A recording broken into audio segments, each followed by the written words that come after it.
Well, good morning. Thank you for watching me while I do a little housekeeping. Sometimes you remember things at the last second and you need to do some stuff, but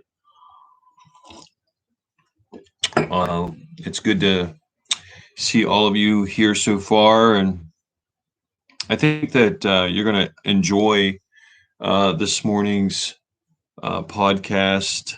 Uh, I want to reiterate and say again that last week's podcast, I consider to be one of the most seminal, one of the most important podcasts that I've done on here because it's so foundational to how we understand life and all that is in life, all that has been given to us. So, if you get a chance and can go back to chapter 21 and hear that chapter really, in many respects, of all the chapters, in many respects, can stand alone in its the whole thesis of the chapter. If you understand a little bit about the background, you could actually read that chapter by itself, and it would make I think profound sense. So as we get started, if you would just please say hello on your chat, your live chat um, there, because it just helps me to know. It just helps everybody for me to know who's here, and uh, it's encouraging, and other people can see. And I keep typing the same thing, so I'm not used to typing while I'm talking. I can't multitask. So if you can say hello, that would be wonderful. Also, if you like, please make sure you share this video with other people that you think might benefit from it. We'd really appreciate that. We are picking up more viewers, and that's really good. A lot of people view it and don't say anything. They just view it, so that's okay too. And I'm in the process of doing this same book with Walt Mueller's reading and discussion group. He has about 800, I think about 800 people on there. Not all 800 people participate, but I think some just check in and read various submissions. But in any case, I am leading that book discussion on this particular book, and I'm the approach I'm giving it to it is very much a devotional, you know, a devotional approach to the Screwtape Letters. And I'm hopeful that I can take that and turn it into a manuscript and then have it published, because I think that there's some really good stuff there that people would benefit, and it would be good for them. So if you want to, join that group, you can. It's just friend me on the Walt Mueller. If you want me to friend you, just let me know, and I can friend you, and you have Facebook, and you can participate. So we have one out of the four who said hello. So thank you, Carol. And the rest of you want to remain anonymous, that's okay too. So let's turn to chapter 22.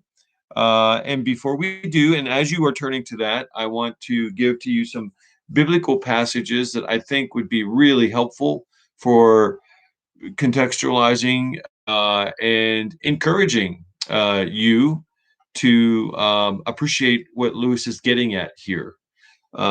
So if you like, turn to Proverbs 22. In many respects, Lewis is talking here about family and the importance of family, and how God uses family in that way. And I think that you will appreciate what Lewis has to say about that. If you are a believer, I think that you will really appreciate it. So Proverbs 22, Proverbs 22, verse 1.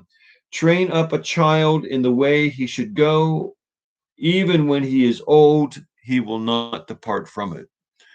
Train up a child in the way he should go, and even when he is old, he will not depart from it. So I know many people who have had children that they raised up in a godly home, with a minimum amount of church damageness, and those kids sometimes would become the prodigal child, and they would leave the faith for a while. But when they got older, when they got married, usually, and when they had children, especially, they came back to their faith. So I have, even here in the neighborhood, a nice young couple that really were not very involved in church at all. And they had their first child, and now they seem to want to get back to that rootedness in their life. And so they were asking me about some things related to that. And so I was encouraged to hear that about them. So that's the first biblical passage. And then the second one is from Psalm 127, beginning with verse 3. And in this psalm, we read, "Behold, children are a heritage." You could read the word gift in there. "Behold, children are a heritage from the Lord, the fruit of the womb, a reward. Like arrows in the hand of a warrior are the children of one's youth. Blessed is the man who fills his quiver with them. He shall not be put to shame when he speaks with his enemies in the gate." Now, there's so much going on in that passage. It deserves an entire sermon, but the principles that are there and that I think are endemic to this particular chapter are: children are a gift, even during our most difficult times when we are raising them, or when they are adults and they are challenging. Uh, there's no other way to see them other than a gift, and in particularly if we've done our job as parents to raise them in a godly manner, not as parents who give them everything, but parents who are able to successfully convey the beauty and the wonder and the love of Jesus Christ in their life. So he goes on to say, like arrows in the hand of a warrior are children of one's youth. So, well, the purpose of arrows were to protect and to provide. So, to protect you from enemies and to provide, meat for you as you hunted. And so, as you get older, that is true. Your children in general become far more protective of you. And that is necessary. It was very necessary back then, but, well, in a different sort of way it was. I mean, in that day, to dishonor your father and mother as a child was a grievous communal sin. I mean, to dishonor your parents was I mean, you could really reap a lot of social repercussions on yourself in that day. Today, you don't have to look very far where children dishonor their parents. But during war and famine and all those kinds of things, which which was significant, particularly in that day, children helped to provide for their parents when they were older. So they were like arrows. And then verse 5: "Blessed is the man, happy is the man who fills his quiver with them, who has many children. He shall not be put to shame when he speaks with his enemies in the gate." And so, whatever enemy speaks to him, that father, that mother knows that he is he is supported by his children behind him. That whatever adversarial conditions come their way, children are there to support and to protect their parents in that manner. This is I really probably ought to spend more time on that passage because I just think it's so incredibly profound in that regard. So then the next passage. This is one that everybody knows, and I've spoken on this and spent a lot of time on this. So I spent a number of weeks on Joshua 24, and so it was a sermon series that I did, and it's on our church website. But I mean, this was just, I just think there was so much here. But here we read where Joshua says towards the end of his life, be, just as they are about, just as they are about to finish the conquest of the land, and Joshua brings the people together, and he says, "But as for me and my," well, he says this. He says, um, "Put away the gods that your fathers served beyond the river and in Egypt, and serve the Lord. If it is evil in your eyes to serve the Lord, choose this day whom you will serve, whether the gods of your fathers who served in the regions beyond the river, or the gods of the Amorites in whose land you dwell. But as for me and my house, we will serve the Lord." And so there is a significant argument to be made that Israel rebelled and turned from God because they lost the battle of the family, that their sons and daughters began to do a tremendous amount of intermarriage with the Canaanites who were in the land that they were supposed to eliminate. They were supposed to get rid of these Canaanites, but because they didn't eliminate them, then you had people who followed Yahweh, Yahwehism, and then you had Canaanites who lived in the same region, and so boy would meet girl, and girl would meet boy, and there was a lot of intermarriage, and so there was a lot of transference of,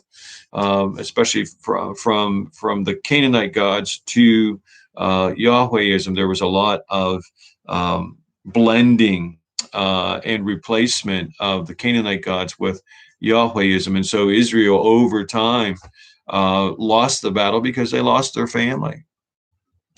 They lost the battle because they lost their family. They lost their family to the world because the parents didn't do their job. Now, look, there are some parents who do everything right and still lose their kids. But in general, when you raise your children properly, and lovingly in the admonition of Jesus Christ, if they don't come to faith when they're young, then they come to faith later when they're older. They come back to what they've been taught. So, so I think that this is critical, and this chapter has a lot to say about that, and I think it's really powerful. And then finally, and I just thought this morning. This passage from Joshua 24 should always be read, maybe in conjunction with this passage from Malachi. Malachi is talking about this is a prophecy that's coming towards it's a prophecy about the arrival of Jesus, but he says here in Malachi 4:5, Malachi 4:5, "Behold, I will send you Elijah the prophet before the great and awesome day of the Lord comes. And this person, and he will turn the hearts of the fathers to their children, and the hearts of the children to their fathers." And so he says, "Lest I come and strike the land with a degree of utter destruction." So what is the principle here? Well, the principle here is that in order to avoid destruction, that the hearts of the sons have to be turned to their fathers, and the hearts of the fathers have to be family. That the preservation of their culture was contingent upon what happened with the hearts of the sons to the fathers and the hearts of the fathers. Now, obviously, that's all masculine, but in that culture, that's how they would have spoken. So in our culture, we would have said, look, unless the hearts of the children are turned to their parents who have a godly faith, a faithful faith, an obedient faith, a loving faith, and unless the hearts of the fathers and mothers are turned to their sons and daughters with that vibrant faith, then you'll lose the land. It'll be judged. Very powerful, very compelling scripture. So I hope that's helpful to you. And let's turn then to this particular chapter. My dear Wormwood, so your man is in love, and in the worst kind he could possibly have fallen into, and with a girl who does not even appear in the report you sent me. You may be interested to learn that the little misunderstanding with the secret police, which you tried to raise about some unguarded expressions in one of my letters, has been tided over. So, there's just this brief parenthetical statement about punishment, about how Wormwood tried to betray Screwtape because that's how hell is. It's not that they're all unified because they like each other. They're unified because they're terrified of the head demon, Satan. So they do what they do out of strict obedience to him, and they are jealous and ambitious and hateful. And so this is just one of those examples where Wormwood tried to um, betray Screwtape, but Screwtape has political connections, so it didn't happen. So he goes on to say, if you were reckoning on that to secure my good offices, you will find yourself mistaken. You shall pay for that as well as for your other blunders. Remember, in a couple chapters before that, uh, Screwtape was much more amenable because he was afraid that Wormwood would do this very thing, and Wormwood failed, and so now Screwtape feels like he's in a position of power, and he can once again leverage Wormwood. And so he says, meanwhile, I enclose a little booklet just issued on the new house of correction for incompetent tempters. It is profusely illustrated, and you will not find a dull page in it. And so here we have, um, a kind of threat and extortion on the part of Screwtape that gives a more clear picture of what hell's really like. So then he goes on to say, I have looked up this girl's dossier, and I am horrified at what I find. Not only a Christian, but such a Christian, a vile, sneaking, simpering, and demure, monosyllabic, mouse-like, watery, insignificant, virginal, bread and butter miss, the little brute. She makes me vomit. She stinks and scalds through the very pages of the dossier. So apparently, this is a very godly woman, and Screwtape despises her. It drives me mad the way the world has worsened.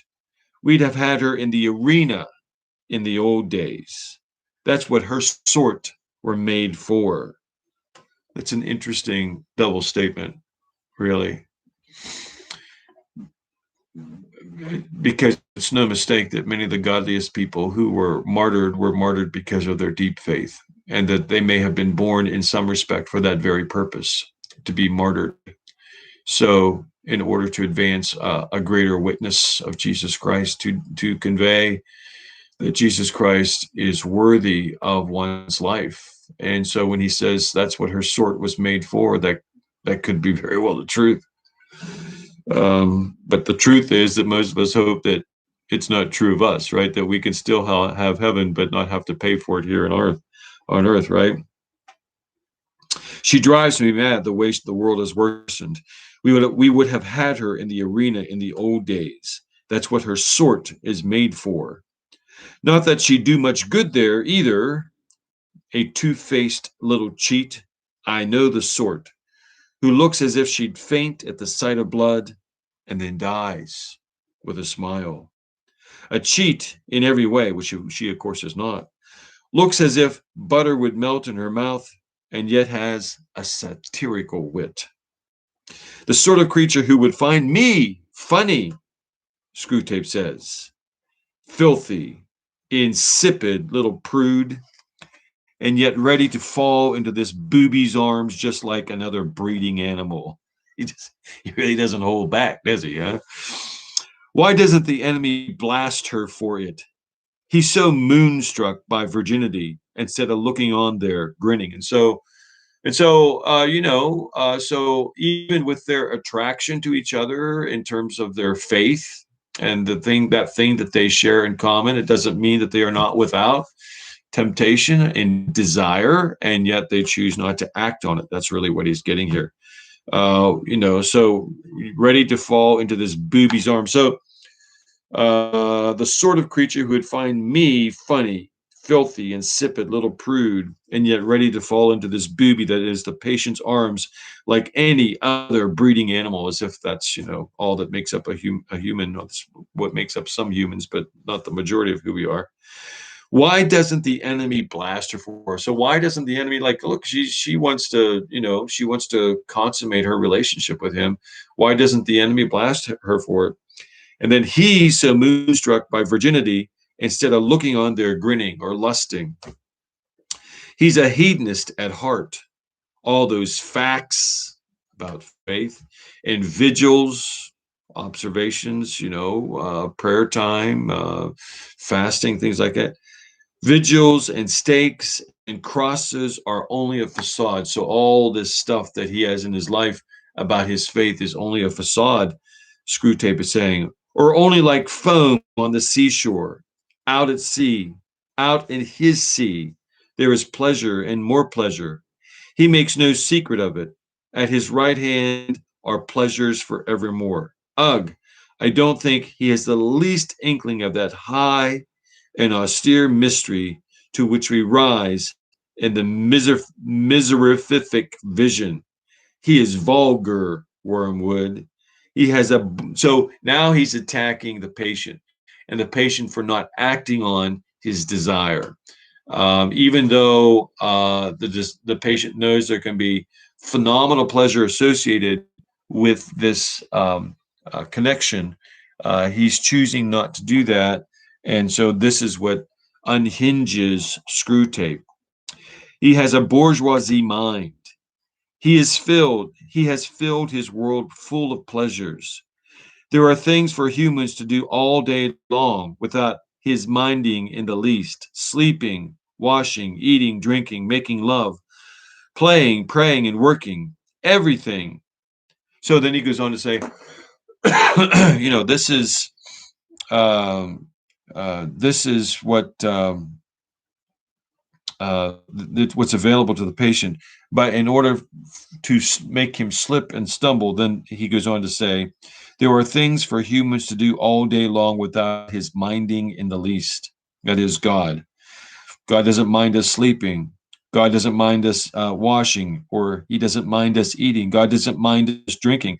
God doesn't mind us making love. God doesn't mind us playing. God doesn't mind us praying. And God doesn't make us working. And so he wants all that. But in order for Screwtape to use those things, or for Wormwood to use those things, he then says this statement: everything has to be twisted before it's of any use to us. We fight under cruel disadvantages. Nothing is naturally on our side, and that is true. So everything that has been made with a divine purpose in mind, and so that makes it very difficult for, not as difficult as it should be per how we engage it, but it makes it very difficult for Screwtape and Wormwood, and to use those things first without twisting them, without contorting them, without corrupting them. And that's really what's behind the fall. The whole idea, and I think I've talked about this before, but the disintegration is one of the primary components of the fall. That when humankind fell, the creative order and our hearts all began to disintegrate and pull apart, and they became corrupted. They no longer, all of those pieces that were connected, all those moving pieces that complemented each other before the fall, now began to pull apart and worked against each other and hard on each other, so that it's like, it's like things that were supposed to fit together, now they don't quite fit, and they rub and they hit and they strike and they damage each other. And that's what the fall has done. And so that was how the intended natural way things were to be. And so what happened then with the fall is that those things began to pull apart and became corrupted and twisted. And so that's what Satan wants to do, and he wants to twist them or corrupt them even more. Everything has to be twisted before it's any use to us. We fight under cruel disadvantages. Nothing is naturally on our side. Not that that excuses you, Wormwood. I'll settle with you presently. You have always hated me and been insolent when you dared. So he's sort of, working that back in. So now he's described the girl who's this godly woman, the kind of woman that every believing set of believing parents would want for their son, or a godly young adult, the kind of young adult that any believing set of parents who were devout in their faith would want for their child, right? But now he goes on to talk about her family. And this is really, I think, poignant, and it really uh, helps us understand the passages of scripture that I read to you earlier, and helps us set that up. Then, of course, he gets to know this woman's family and the whole circle. You could see that the very house she lives in is one that he ought never to have entered. The whole place reeks of that deadly odor. The very gardener, though he has been there only 5 years, is beginning to acquire it. Even guests, after a weekend visit, carry some of the smell away with them. The dog, the cat are tainted with it, and a house full of impenetrable mystery. We are certain it is a matter of first principles that each member of the family must in some way be making capital out of the others, but we can't find how. They guard as jealously as the enemy himself the secret of what really lies behind this presence of disinterested love. So he's saying that it's really disinterested love, but we can't figure it out, how it's manufactured. We don't believe it's real love. We don't believe it's authentic love. But even before that, he's describing this family and the home itself, which is so poignant with godliness, so powerful that there's this cloud that Screwtape and Wormwood can't begin to penetrate, because it's like this cloud of holiness, this cloud of goodness, this cloud of love that permeates the entire house. It permeates the house, so it saturates the house so much that even the gardener who works outside is tainted by it. Even the cats and dogs are tainted by it. And it is a cloud that keeps Screwtape and Wormwood largely ineffective because of the nature of the godliness of the house itself, and how that kind of house produced that kind of girl, and how that kind of girl is pursuing that kind of a guy. And you can see, right? Who would not want to have this kind of a house? Israel would have never been conquered had every home been like this home. The Judeo-Christian worldview, the impact and efficacy of our church in our culture would have never been lost had houses been like he described here. So the sustenance, the preservation, the way in which Christians are salt and light begin with the family in the way that he's describing it. I got to read it again. Then we know, of course, he gets to know this woman's family and the whole circle. Could you not see that the very house she lives in is one that he ought never to have entered? So, I mean, my home was not a godly home, but I will say that, and this is most poignant in terms of my relationship with Ruth, that the difference between her home and my home, in many respects, her family and my family, there was much more of an odor of godliness in that home than there was in mine. And that odor, that presence, that cloud impacted many people's lives. And so when you went into that home, it was a different culture, and that culture impacted you and made you think and behave differently. And so the question, I think, for all of us as believers is, what is the experience for people who come into our home? If even momentarily, what is the experience that they have? Do they sense the presence of God? Is it authentic? Is it genuine? Is it real? Is it true? Is it poignant? Does it saturate them? Does it cling to them when they leave? I think this is just one of the great legacies that belongs to every believer and that ought to belong to every believer, that ought to be one of the most distinct things about our lives. So he goes on to say, the whole place reeks of that deadly odor. The very gardener, though he has been there only 5 years and he works outside, is beginning to acquire it. They're changing his life because of how they are.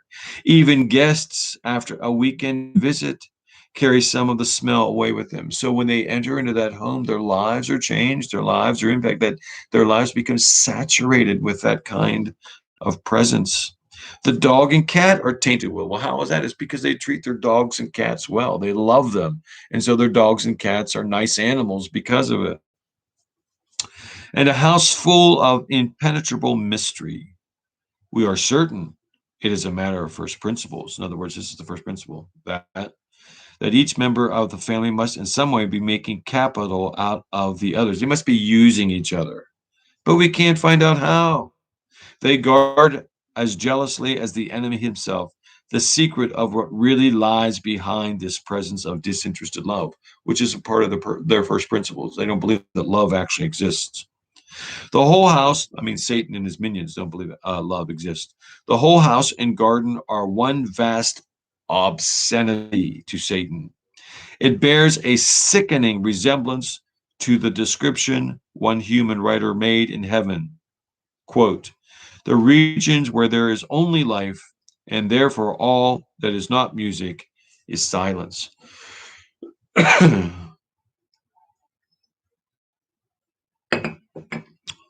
But I love this description. The whole house and garden is one vast obscenity. The house and the surrounding area are one vast obscenity to the things of Satan and his minions. Is your house, is your home, or is your property one vast obscenity to Satan and his minions? That's what he's saying here. I think it's true. And I think this is exactly what was going on in the land of Canaan during the time of after Joshua. It's exactly what happened. That land was supposed to be one vast land of obscenity to Satan and his minions, as Israel, as Yahweh sought to establish Israel as a light to the nations. And they were that for a while, and they were that during certain seasons and periods, but they were never that enough and long enough so that eventually they succumbed to the world. Music and silence, how I detest them both. How thankful we should be that ever since our Father entered hell, though longer ago than humans reckoning in light years could express, no square inch of infernal space and no moment of infernal time had been surrendered to either of those abominable forces. And so hell is a place of it is a cacophony of screams, of cries of anguish, of horror. It is a cacophony of that. And that there is no music. There is nothing there that soothes, that brings peace, that assures. So for people who end up in hell, that is their reality. And so he's painting hell here as a polarity, as something that exists in opposition and as an opposite to that house and heaven itself. That house had peace and love. There was music, and there could be silence where people could, that in their peace people could be silence, and they could experience silence. And so Lewis paints a rather horrific and ominous picture of hell through Screwtape here. So then he goes on to say, no square inch of infernal space and no moment of infernal time had been surrendered to either of those abominable forces, music and silence, but all has been occupied by noise, noise, the grand dynamism, the audible expression of all that is exultant, how Satan exalts in souls that he's captured, ruthless and virile, noises which alone defends us from silly qualms and despairing scruples and impossible desires. So Lewis goes on to say, look, it's the cacophony, it's these screams of anguish that drowned out their ability to hear things like music and things like silence, where they will be confronted with and have to deal with silly qualms or principles, despairing scruples or laws, and impossible desires, things that like a desire to be obedient is, they would consider to God, they would consider to be impossible, those kinds of things. We will make the whole universe a noise in the end. We have already made great strides in this direction as regards to the earth. They certainly have. They certainly have. I sound like an old fuddy-duddy, but if you listen to some of what people listen to, look, I just want to say this. And this is an extrapolation. But a person who cannot experience silence for any significant amount of time, and what I mean by significant, I mean a half hour or an hour. If you can't experience silence minimally for a half hour or hour, then it probably means that you are not at peace in yourself, that you cannot live with just your thoughts. You cannot live with how God might be speaking to you about how he might want you to address silly qualms and despairing scruples and impossible desires. That noise is one of those great distractions. So TVs and radios and whatever we use to block out our own thoughts, clearly, certainly one of the most terrifying places in all the world to be, one of the most terrifying places that one can be at in all of the world, is alone with your own thoughts. Because it's usually at that point that the Holy Spirit begins to speak and instruct and convict and exhort, inform, teach, call us to things that we want to live in denial of. I think that's what Lewis is getting at here. We will make the whole universe a noise in the end. We have already made great strides in this direction as regards to the earth. The melodies and silences of heaven will be shouted down in the end.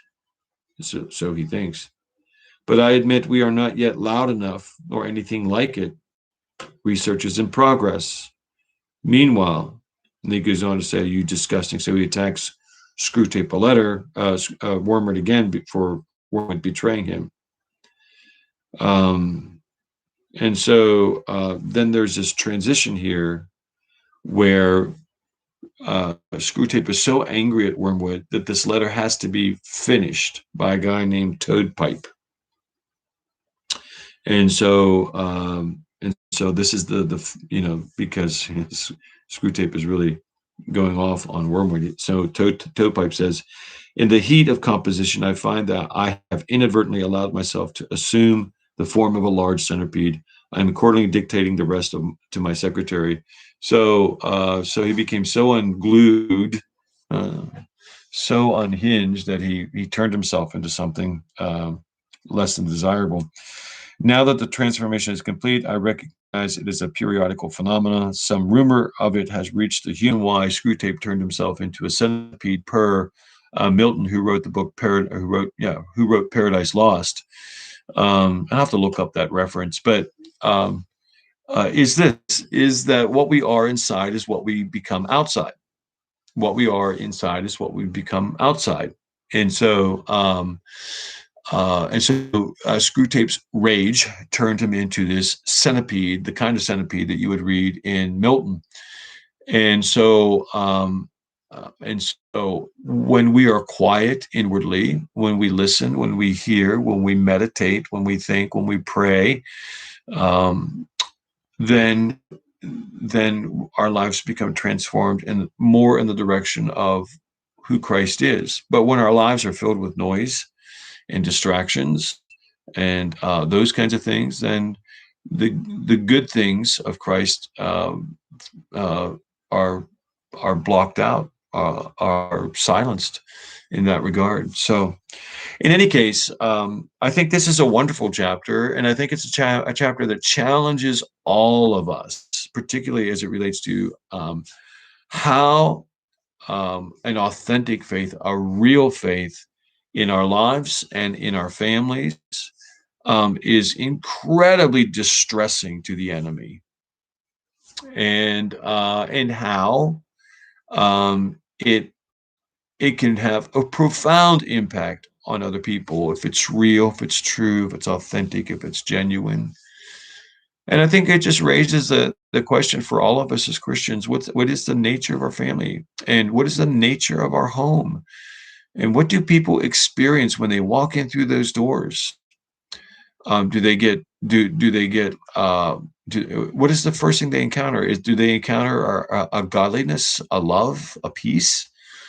Or do they encounter something where, we're stressed because we're not quite ready to have them yet, or something happened that distracted us, and so it's not going to be quite like we hoped, and or if they stay and they are guests, how do we practice hospitality? How would Jesus do that? How would Christ do that? They are in our presence for a certain period of time, and our lives can speak. Remember, um, let me see, boy, preach the gospel, but if necessary, use words. One of the great spiritual leaders, and his name escapes me for the moment, but that's what he said. Preach the gospel, and if necessary, use words. I mean, I think those are the kinds of things that we can do in our home, and I have to say, I experienced that. I experienced that not only with Ruth's family, but another good friend of mine I went to college with, Dave McCracken. When I was helping him take a car from school back home, I stayed with both his parents for a couple nights and his uncle. So his parents in Mineola, Kansas, and his parents in Denver, Colorado, or his uncle in Denver, Colorado. And in both cases, I'll have to tell you, I was stunned, shocked. I mean, it was overwhelming. The experience that I had as a stark contrast to how I had experienced my home growing up, the way in which the children with them, and the way in which the parents spoke to their children, and there was this mutual respect, and the parents gave, and the children gave honor to their parents, and it was true, it was real. It was just stunning. I mean, I can't begin to describe it. And I will always be indebted. And I don't know that Dave would ever hear this podcast, but I will always be indebted. That was one of the great models for me. It, in many ways, shook my world to see that families could actually be like that. And here I am, 40 years later, and I can still remember that almost the same as if I were there today. I mean, if it were today, I can remember it. So consider that. Think about that very clearly. Your home is a staging ground, and for Christ. And we have these great opportunities for people who come into our home, and we have these great opportunities for how we raise our children in them in that way. So, hope this has been helpful to you. As always, feel free to make some comments and feel free to refer this to anybody. And I just really would love to know what you think about this particular chapter because I think it's just wonderful. So, all right. Thanks very much. God bless.